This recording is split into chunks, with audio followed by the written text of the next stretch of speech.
Bon, salam alaikum. Euh, Maintenant, je vous présente quelques opérations sur la table qui contient les PK dans notre étude. Alors, premièrement, je fais un zoom sur notre pardon, ça, je sélectionne. Alors, ce qui paraît en marron, c'est bien notre. Bon, alors, pour la table de couche, c'est bien. Alors, elle contient 40 objets. D'accord. Bon, vous voyez ces marques-là. Alors, ça désigne que la table est euh, dans état d'édition. Alors je peux modifier les, les objets inscrits sur ou bien les champs de cette table.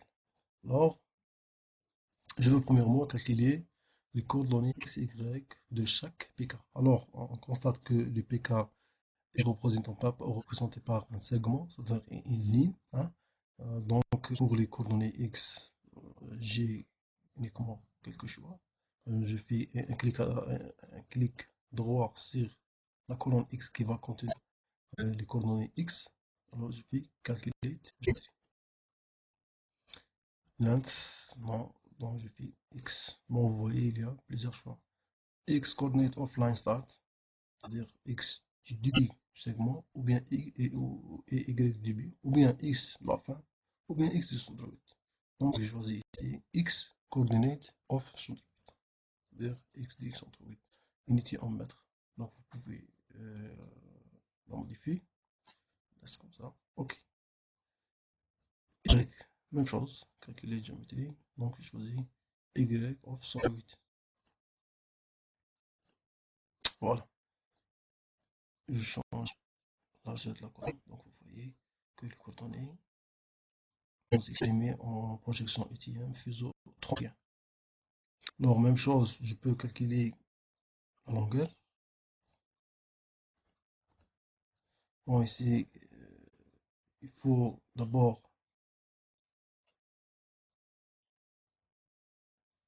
créer une nouvelle colonne. Pour cela, je peux la créer, cette nouvelle colonne, dans un catalogue ou bien directement dans moi, mais il faut que je stoppe l'édition de cette table. Donc, j'enregistre modification. Ensuite, option, add field pour créer une nouvelle colonne.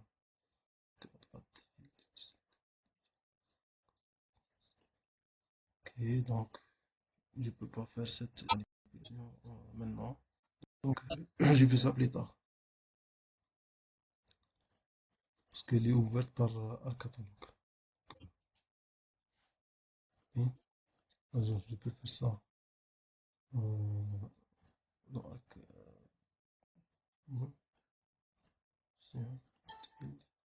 même chose. Je fais ça plus tard. Alors, je vais retourner à la RN6K.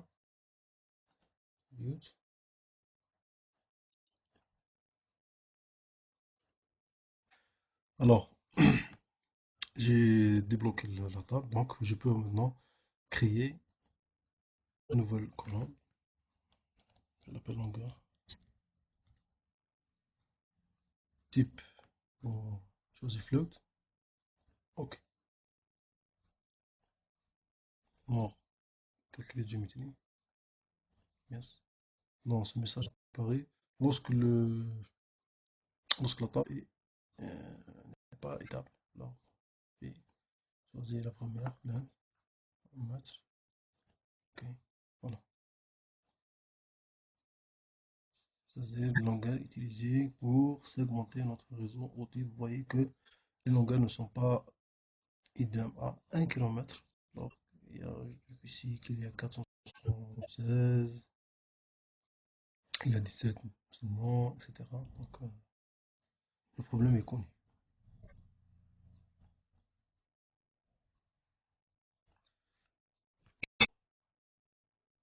D'accord. Bon, ce que nous prenons, c'est bien un nouveau type euh, de commande qu'on va le créer maintenant. Alors, option, add field. Bon, ce colonne sera nommé carrément image, dans laquelle je dois stocker les images associées à chaque PK. Alors, le type qui n'est pas, euh, qui n'est pas présent dans les tags qui ne sont pas stockés dans une database, c'est bien le type raster. Donc, et le type raster, je peux créer une colonne de type raster seulement dans une database. D'accord? Alors, je fais OK. Voilà. Une nouvelle colonne a été créée. Alors ici, je commence. Normalement, je fais un tri pour voir le PK. Bon. Alors, le premier, c'est le PK0. Donc,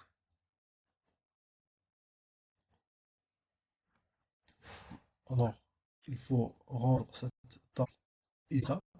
OK.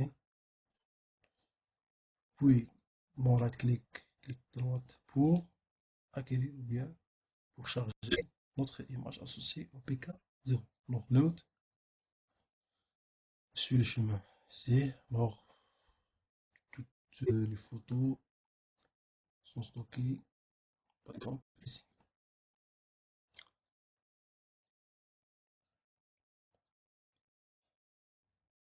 Mon F.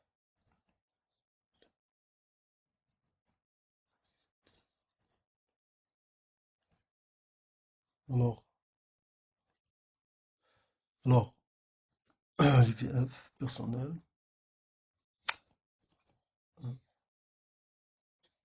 travaux,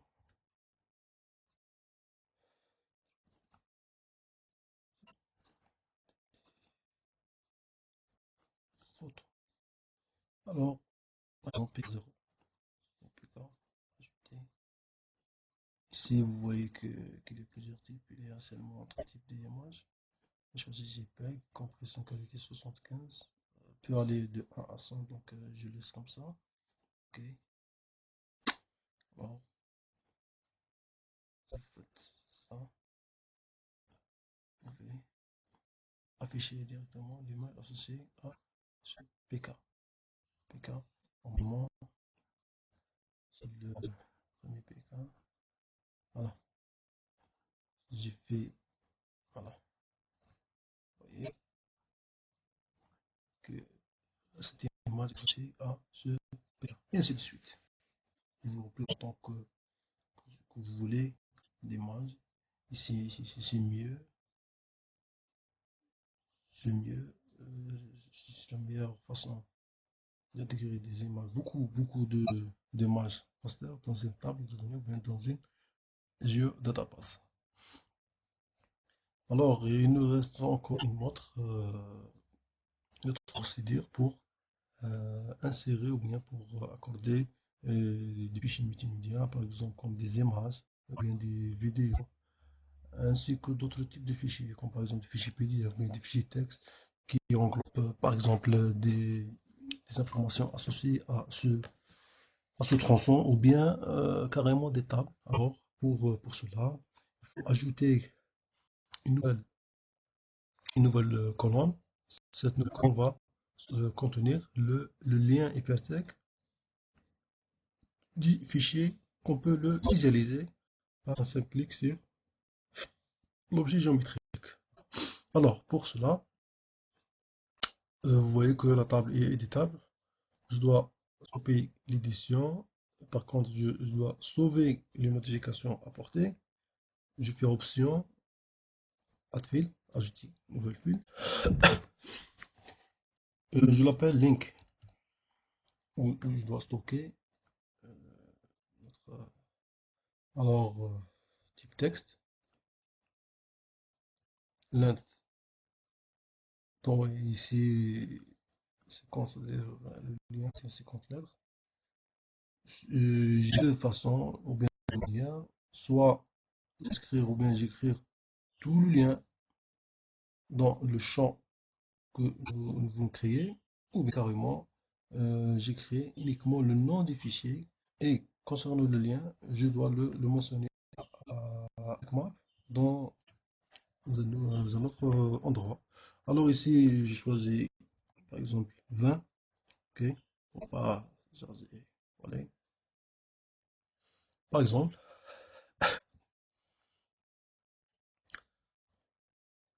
voici l'application photo. Voici l'ensemble des photos qu'on va les associer à au PK. Par exemple, PK1, PK2. D'accord? Voilà.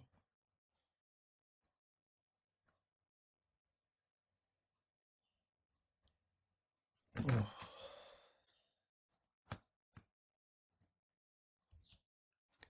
alors, pour le nom des fichiers, il n'est pas autorisé de laisser des espaces entre les mots constituant l'objet. La même remarque s'applique au nom du répertoire. Vous voyez que ces trois photos, j'ai déplacé les trois photos dans un répertoire qui s'appelle photo, donc il n'y a pas d'espace. Le répertoire photo se trouve dans le répertoire travaux qui ne contient pas les espaces, hein. Le travaux est contenu dans un répertoire qui s'appelle F, donc il n'y a pas puis personnel, et puis la racine F de points. Donc il n'y a pas d'espace. Si c'est le cas, donc il faut éviter les espaces dans les noms des fichiers et répertoires. D'accord? Alors, j'ai créé le, la colonne qui va contenir le lien hypertexte. Donc ici, je veux mentionner uniquement le nom de la photo. Par exemple, PK1 ou le neige. Bon. Avant, je précise à ArcMap le lien où il va chercher le nom de ces photos. Alors, je fais Find, Document Properties, ici. Voilà. Je fais le lien où se trouve notre, nos images. Alors ici, travaux, j'ajoute photo, et c'est tout. D'accord? OK. Ici, je fais copier-coller, copier-coller PK1, mon PK1 est ici. Alors, je rends la table éditable par éditeur, Start Editing. Je choisis le premier répertoire. OK. Voilà. Relevé. Deuxième photo concerne le PK2. Copier. PK2. CTRL-V. Donc, exit de 20 caractères. Alors, puis,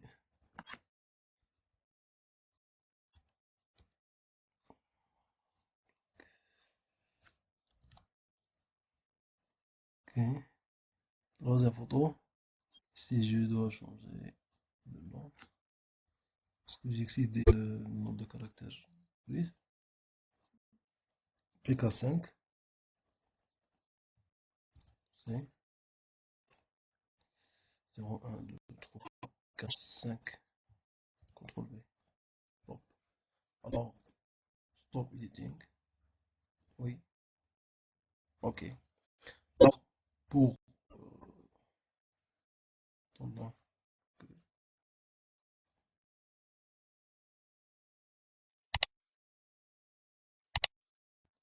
alors je commence à vous donner la suite de la vidéo précédente.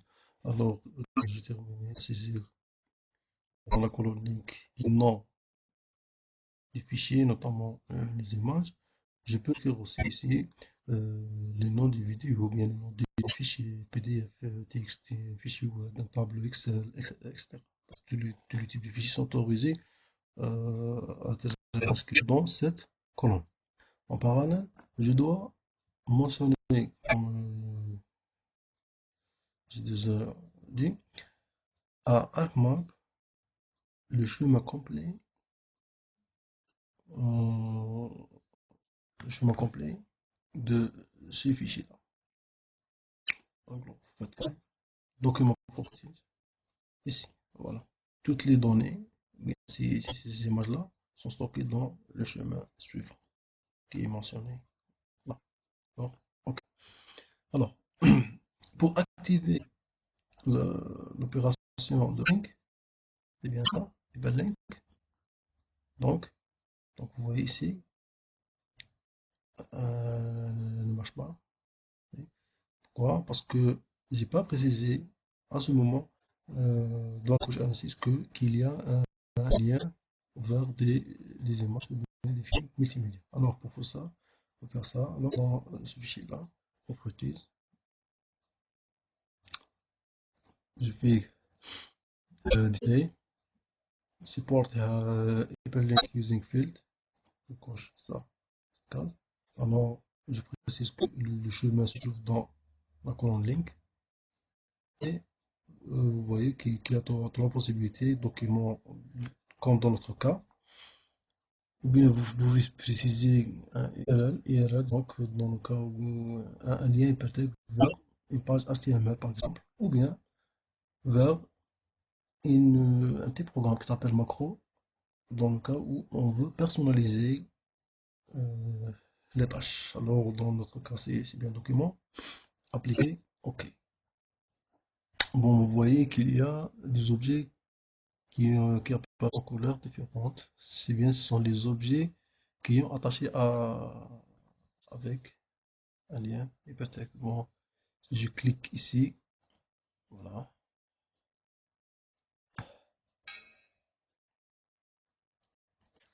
Alors, alors, ici, voilà. C'est la première image associée au PK0 ou bien PK1. Voici la deuxième image associée au PK2. Voilà. Et voici la troisième image, bien la troisième associée au PK5. Donc, vous voyez deux sortes différentes de visualisation des images. Alors, d'une part, la colonne raster de l'ajout de base, d'autre part, le lien hypertexte pour les autres types de fichiers.